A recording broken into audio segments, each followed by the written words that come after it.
하나님 말씀 예레미야 9장 23절 말씀부터 26절까지 우리 한 절씩 교독으로 읽도록 하겠습니다. 예레미야서 9장 23절로 26절 말씀. 여호와께서 이와 같이 말씀하시되 지혜로운 자는 그의 지혜를 자랑하지 말라. 용사는 그의 용맹을 자랑하지 말라. 부자는 그의 부함을 자랑하지 말라.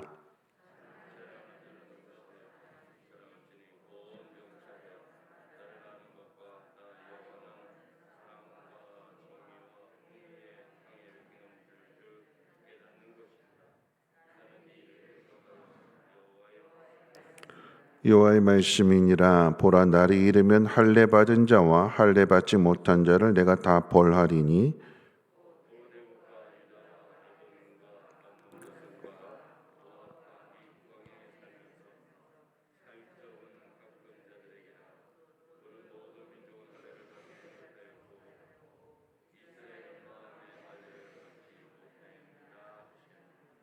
아멘. 하나님께서 예레미야 선지자에게 말씀을 주실 때에 보라, 날이 이르면 할례 받은 자와 할례 받지 못한 자를 내가 다 벌한다, 이렇게 말씀하셨어요. 이 이야기는 남유다가, 즉 하나님의 백성들이 망하게 될 것이다, 하나님이 진노하셔서 벌을 내리신다라고 하는 거죠. 모든 민족은 할례를 받지 못해서 망하게 되지만, 그런데 이스라엘은 할례를 받았음에도 망한대요. 할례를 받았는데 왜 망하느냐? 마음의 할례를 받지 않았기 때문이라고 말씀하십니다. 자, 할례라고 하는 것은 이스라엘이 하나님을 믿는 백성이라고 하는 표식입니다. 오늘날로 말한다면 교회를 다니고 세례를 받은 사람을 가리켜서 말합니다. 근데 세례 받았는데 망한대요. 하나님이 진노하신대요. 하나님 앞에서 세례를 받거나 교회를 다니거나 하는 이런 일들이 그것이 특별한 것이 되지 못하고, 할례 받지 못한 자나 할례 받은 자, 즉 믿지 않는 사람이나 교회 다니는 사람이나 똑같이 망하는 이유가 무엇일까요? 오늘 그 이유를 마음의 할례를 받지 못했다라고 하는데, 마음의 할례를 받지 못했다라고 하는 것은 할례의 의미를 잃어버렸다라고 하는 의미가 됩니다. 할례가 무엇인지를 생각해 보면 그 의미를 생각해 볼 수가 있을 것입니다. 성경 가운데 있어서 하나님께서 할례를 명하신 상황들, 가장 먼저 아브라함에게 할례를 명하셨잖아요. 아들 이삭을 주신다라고 그 약속을 주실 때 99세의 나이에 아브라함에게 할례를 명하셨습니다. 생식기의 표피를 자르라라고 하는 얘기예요. 또한 이스라엘이 여리고 정복을 바로 앞에 둔 상황 속에서 하나님은 이스라엘에게 할례를 명하셨습니다. 싸워야 할 적군 앞에서 싸울 수 있도록 힘을 주시기는커녕 오히려 그 싸움 앞에서 고통을 당하는 상황 속에서 누워있는 그런 모습입니다. 하나님은 왜 이런 상황에서 할례를 명하시고 또한 이것을 하나님 백성의 증표로 삼으시는가를 한번 생각해 봐야 됩니다. 할례의 의미가 무엇이냐? 사람의 힘이 아니라 하나님의 힘으로 이루신다는 것을 확인시켜 주시기 위해서 그러합니다. 아브라함의 힘으로 이삭을 낳고 이스라엘의 힘으로 가나안을 정복하는 것이 아니라 하나님의 힘으로 이루어지는 일이고, 이스라엘은 단지 믿음으로, 그리고 아브라함은 단지 믿음으로 순종하는 것을 가르쳐 주시는 것이 바로 할례의 의미입니다. 그런데 이 할례의 의미는 없어지고 육체적인 할례만 남아있기 때문에 하나님은 필요 없다, 의미 없다, 그래서 벌을 주신대요. 하나님께서 망하는 것만을 말씀하시지 않고 피할 길도 분명하게 가르쳐 주십니다. 그래서 23절과 24절의 말씀을 보면 망하는 길과 망하지 않는 길을 가르쳐 주세요. 자, 23절에서 망하는 길은 어떤 길이냐? 자기를 자랑하는 길이라고 그랬어요. 지혜를 자랑하고 자신의 용맹함을 자랑하고 자신의 부함을 자랑합니다.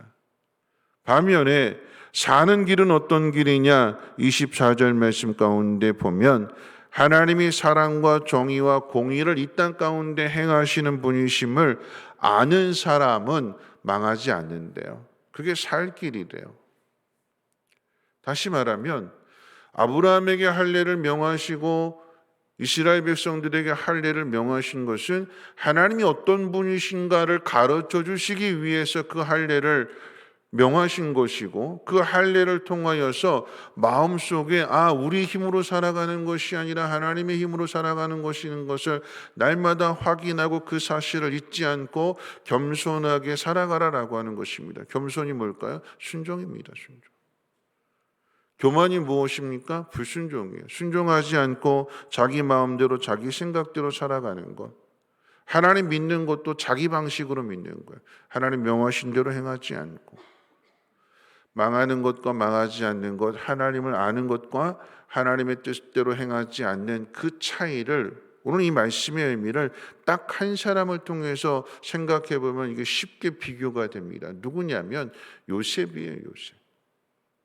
하나님이 요셉에게 꿈을, 어렸을 때 꿈을 주셨을 때에 그 꿈을 가진 요셉이 어렸을 때 그 모습은 자랑이었어요.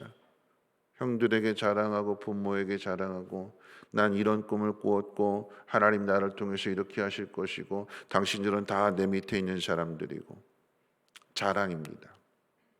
나는 당신들과 다릅니다. 하나님 나를 더 특별하게 사랑합니다. 거기에 더하여 아버지 야곱마저도 요셉에게 특별하게 옷을 지어주고, 용돈을 주어도 다른 형제들에 비해서 요셉에게 더 많이 주고, 한껏 요셉의 어깨가 올라가고, 그래서 형들 무시하게 되고, 그런 요셉이 형들에 의해서 애굽에 팔려지게 되고, 절망, 하나님이 어떻게 이렇게 버리실 수 있을까? 하나님 어떻게 살아계시면 나한테 이런 현실을 주실 수 있을까? 하는 그런 상황들을 겪게 하셔서 마침내 하나님이 어떤 분이신지를 그 자리에 오르게 되었을 때 이 요셉이 깨닫게 되니까 자랑이 아니라 뭐라고 얘기해요? 하나님께서 당신들 앞에 나를 이곳으로 보내셨고, 하나님은 당신들을 벌하시는 것이 아니라 당신들을 살리시기 위해서 오늘 이 자리에 나를 세우셨노라고. 하나님을 자랑해요. 당신들이 나를 버렸는데 내가 인생의 역전을 이렇게 이루어냈다. 당신들이 나는 죽이려고 했으나 나는 끝까지 살아남았다. 내가 이 자리에 어떻게 오른 줄 아느냐? 내가 모진 멸시와 냉대와 그걸 다 참아내고 내가 오늘 이 자리에 섰다. 자신을 드러내지 않고 하나님을 드러내는 사람의 그 요셉의 모습이 무엇이냐? 용서였고 사랑이었고, 그래서 하나님의 공의를 이루어감으로 인하여 야곱의 그 12아들 12지파가 그대로 지켜지게 되는 것이고, 그러므로 이스라엘 국가를 이루어가는 거 아니겠습니까? 하나님 우리를 그렇게 이끌어 가시는 거예요. 만약에 우리가 생각하는 대로 요셉을 하나님께서 애굽으로 이끌어 가시지 않고, 물론 이것은 형들이 요셉을 죽이려고 한 상황인데 하나님께서 그것을 허용하시는 거잖아요. 하나님 침묵하고 지켜보시는, 어제 말씀드린 것처럼 야곱에 대해서 왜 하나님 나를 이렇게 태어나게 하셨을까? 거기에 대해서 하나님께서 말씀하시지 않고 침묵하셨어요. 너 한번 네 마음대로 한번 해봐라. 그 야곱이 자기 방식으로 하다가 결국은 도망자가 되고 미래를 알 수 없는 그 상황 가운데, 그때 비로소 하나님이 찾아오셔서 하나님 약속을 주시고 그 약속을 어떻게 이루어 가시는가, 그것을 경험하게 되었을 때 하나님을 알게 되는 거잖아요. 하나님이 요셉을 아버지 밑에서 그렇게 사랑받고 특별한 편애를 받게 하시고 그렇게 자라도록 내버려 두시지 않고, 아버지가 생각할 때에 요셉은 죽은 줄로 알았잖아요. 아버지의 사랑에서 끊어졌어요. 그런데 그 아버지의 사랑에서 끊어졌을 때 하나님의 사랑의 줄로 하나님께서 붙들고 계시는 거예요. 의지할 것이 아무것도 없는 그 상황 속에서 하나님이 어떻게 이 요셉을 만들어 가시는가. 남는 것이 있다면 하나님이 행하셨구나. 이 사실을 알게 되니까 어떻게 해요? 요셉이 겸손해지는 거죠.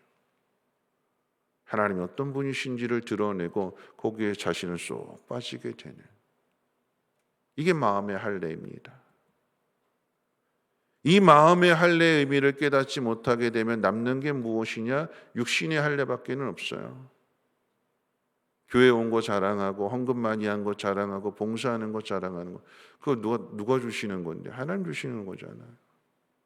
하나님은 없고 나만 나타나게 되는 것, 그것은 하나님의 영광을 가리는 것이기 때문에 그래서 그 길이 망하는 길이래요. 우리 신앙의 목적이 어디에 있는가?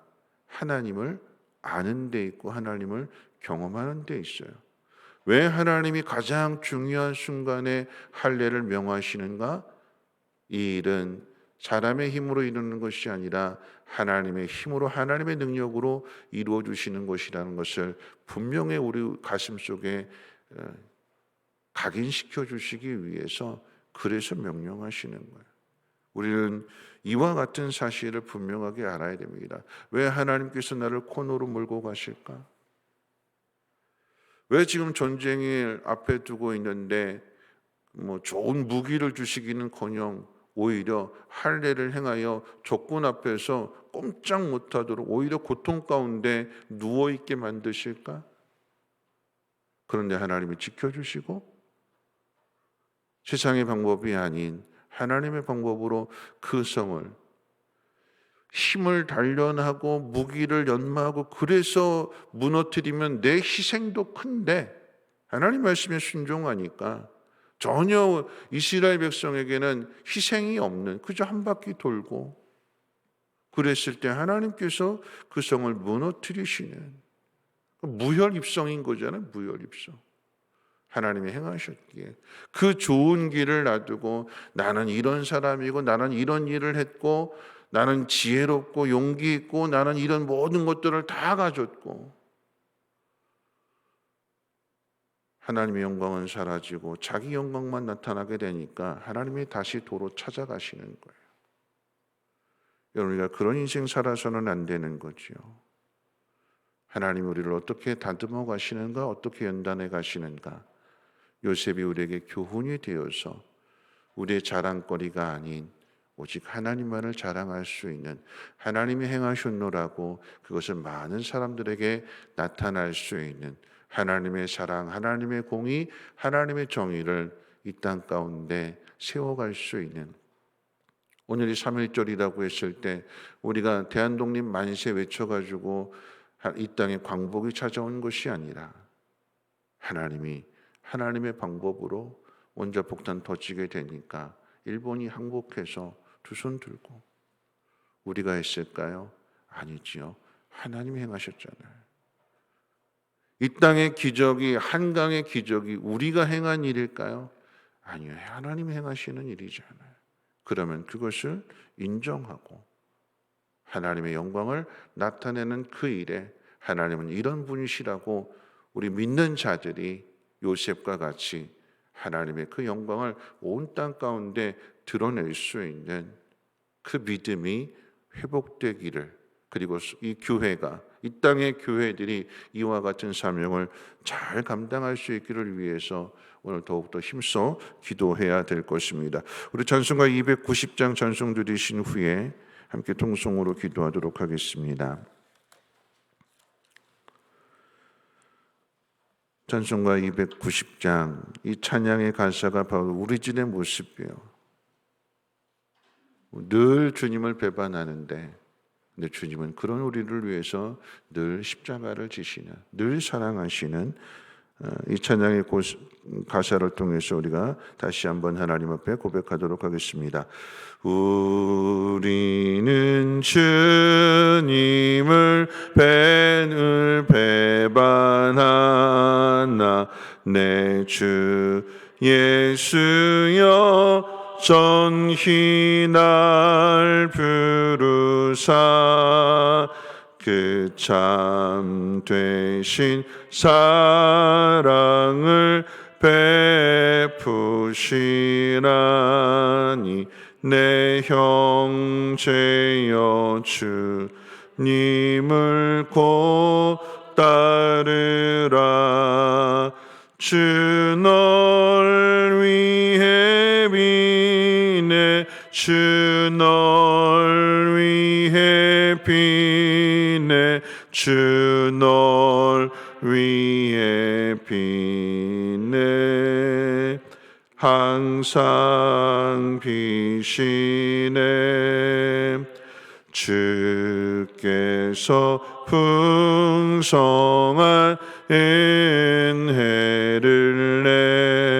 내려 내 영혼이 나날이 복 받으니 주 예수를 너희도 그 주 섬겨 곧 따르면 풍성한 복 받겠네. 주 널 위해 비네 주 널 위해 비네 주 널 위해 비네 항상 비시네 무거운 짐 지고 애타는 인생 주 예수께 돌아와 곧 쉬어라. 내 주 예수 너희를 돌보실 때에 잠복 낙관 위가 넘치겠네. 주 널 위해 비네 주 널 위해 비네 주 널 위해 비네 항상 비시네. 오늘 말씀 생각하면서 기도하실 때 이스라엘 백성이 왜 망하는가? 마음의 할례를 받지 못하고 육신의 할례 받은 것으로만 만족하기 때문에 그래서 망하는 거래요. 하나님이 어떤 분이신지를 알고 하나님을 드러내야 되는데 자신이 가진 것으로 자랑하는 것 때문에 그래서 망하는 거래요. 여러분 오늘 이 새벽에 요셉의 모습을 한번 보면서 왜 하나님께서 모든 것들을 다 막으시고 왜 하나님께서 가장 멀리 버려두시는가? 하나님이 어떻게 구원하시는가? 하나님이 어떻게 지키시고 보호하시는가를 알고 그 하나님의 뜻을 그 하나님의 영광을 나타내라라고 하는 거지요. 오늘 이 시대가 어려움을 당하는 그 가운데에서 우리가 살아가야 할 길은 하나님밖에는 없습니다. 하나님을 아는 것이 힘이요 하나님을 아는 것이 사는 길이라고 하는 것을 내가 깨닫고 그 하나님의 뜻을 세상 가운데 나타낼 수 있는 그리스도인이 되게 해달라고 이 땅의 교회들이 되게 해달라고 함께 동성으로 하나님 앞에 기도합니다. 거룩하신 하나님 감사합니다. 보라 날이 이를 때가 된다고 합니다. 할례 받은 자와 할례 받지 못한 자가 다 망하는 날이 곧 올 거라고 합니다. 하나님 왜 할례를 받았는데 망하는 걸까요? 왜 세례를 받았는데 망하는 걸까요? 마음의 할례를 받지 않았기 때문이라고 합니다. 하나님 할례는 내 힘으로 하는 것이 아니라 하나님이 행하신다는 것을 나타내는 일입니다. 하나님의 백성은 자신의 힘으로 살아가는 것이 아니라 하나님의 힘으로 살아가는 자가 하나님의 백성인 것을 하나님 오늘 이 새벽에 하나님 다시 한번 깨닫기를 원합니다. 하나님 모든 것이 막혔습니다. 사방이 막혔습니다. 아무도 도와주지 않습니다. 모두가 다 등을 돌렸습니다. 나 혼자 버려진 것 같고 나 홀로 남아있는 것 같습니다. 그런데 그 자리에 하나님이 찾아오십니다. 야곱에게 찾아오셨고 요셉에게 함께 하심으로 하나님 있는 그곳에서부터 형통의 복을 누리게 하십니다. 그래서 하나님이 어떤 분이신지를 알게 하시고 그 하나님을 아는 요셉이 형제들을 용서하고 형제들을 지켜주고 보호함으로 인하여 하나님의 나라를 이루어간다면 하나님 이것이 우리에게도 교훈이 되게 하여 주셔서 하나님 다시 한번 겸손하게 하여 주시고 다시 한번 하나님 앞에 순종하게 하여 주셔서 그래서 하나님의 뜻을 이뤄갈 수 있는 이 땅의 그리스도인들 되게 하시고 이 땅의 교회들 되어줄 수 있도록 은혜를 베풀어 주시옵소서. 하나님이 코로나로부터 살 길은 오직 하나님밖에 없다는 사실을 깨달아 알기를 원합니다. 교회가 교회로서의 사명을 감당하며 그리스도인이 그리스도인으로서의 사명을 감당하게 하여 주시되 하나님 단지 헌금 많이 하고 교회 열심히 나오는 것이 목적이 아니라 하나님의 뜻대로 순종하며 하나님이 어떤 분이신지를 세상 가운데 나타낼 수 있는 이 귀한 사명을 잘 감당할 수 있도록 하나님 은혜를 도와주시옵소서.